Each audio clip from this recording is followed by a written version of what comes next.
Hello, hello, hello, everyone. This is your girl, Rosabel Hernandez, reporting from Masada. And right behind me is the Roman camps from back in King Herod's day.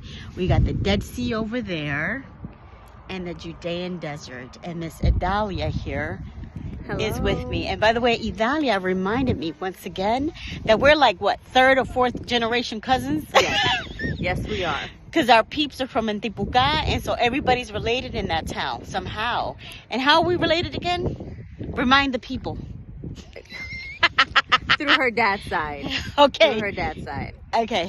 Her dad and my grandmother, my maternal grandmother, they're cousins. Yeah, there you go. So we're cousins. Anyway, so today's topic is... Stay in your lane, take several seats. That's right. Stay in your lane, take several seats. So what does that mean to take several seats, Idalia? To mind your business. Okay. And why do we have a problem with people minding their business?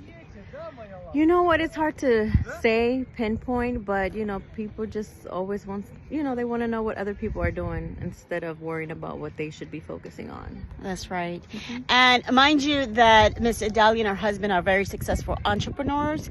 So they love to give business tips to newly entrepreneurs or what have you. But a lot of times you've got people that want to be in your business, stay in your lane instead of their own lane, right?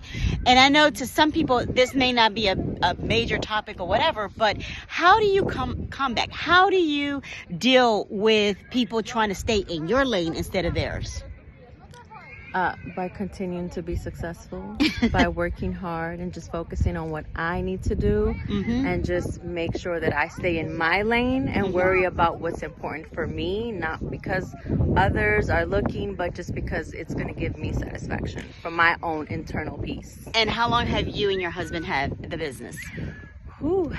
It has been I'm going to say 12, 13 years now. A little bit more than that, but around 12 years actively. That's right. And she has a pretty sized staff also dealing with all kinds of goods, bads, dramas, and all the like, right? Absolutely. And so when we tell people to take several seats, because yesterday my topic was that, you need Judas in your life. Or was it Thursday? I forgot. You need some Judases in your life so that, because at the end of the day, God's going to prepare a table in the presence of your enemies, and they need to pull a seat. They need to take a chair. They need to be at that table to see you get blessed. So what does it mean to take several seats?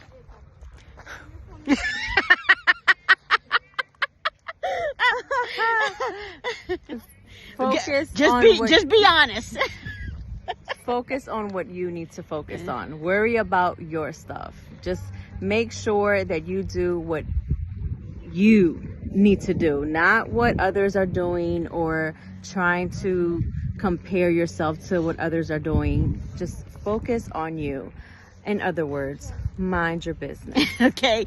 And also, when you have a problematic employee, what tips can you give to those people who are in leadership or management roles? Listen. You need to make sure that you're listening to the needs of that individual so you can find a neutral ground where both of you guys can find something that will help both, not just one of the parties, but both. Listening to that individual and understanding what they're going through. Sometimes, whatever the circumstance at the moment, it's not the main, problem. It's whatever that person internally or what they're going on their personal, life. Understanding a little bit of that to be able to find a solution for both of you guys. Okay, great. In other words, have compassionate, have some strong interpersonal skills, being able to listen to people. I think those are words of wisdom there. And so while Idalia will be celebrating a wonderful birthday next month, right? And her hubby is in the States right now with the children, but Miss Idalia here, she and I were going to do a video in honor of Valentine's Day, because what you see here is 15 years of marriage. What you see here is 25 years of being with her husband. 15 of those have been married. 12 of those are successful business. And so she is a force to be reckoned with, right? And so we need more women like Idalia as far as the forefront and being able to hear her out, because wisdom comes from experiences, right? Yes. And so we're also going to talk about that transition. Our friend that's here, she just celebrated her 2nd anniversary, and she can talk about, because she's been single more than she's been married, and so she can talk about what that transition has been. And Idalia can talk about, give these single ladies some words of wisdom and pearls of wisdom as far as what it takes to sustain a marriage. It's not just getting married, it's sustaining, as we are a few days from Valentine's Day here. Yes.